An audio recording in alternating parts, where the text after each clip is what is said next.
You ask Tiger to calculate. This deals with finding the midpoint between 2 points. The midpoint between the 2 points is -7, -41.5. Let's solve it step by step.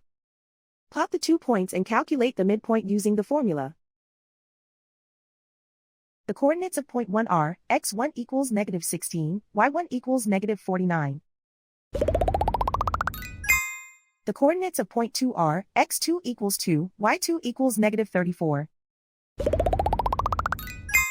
PM represents the midpoint of the 2 points.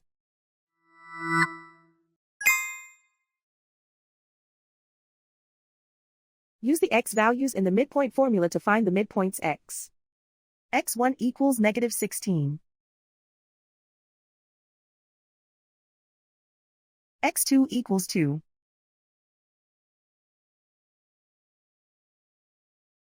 Simplify the arithmetic.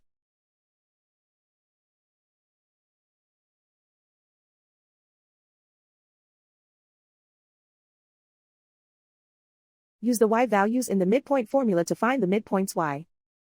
y1 equals -49.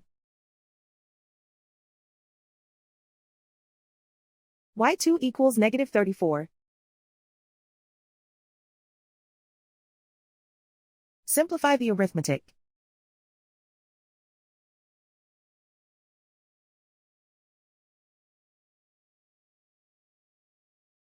And so, the midpoint is -7, -41.5.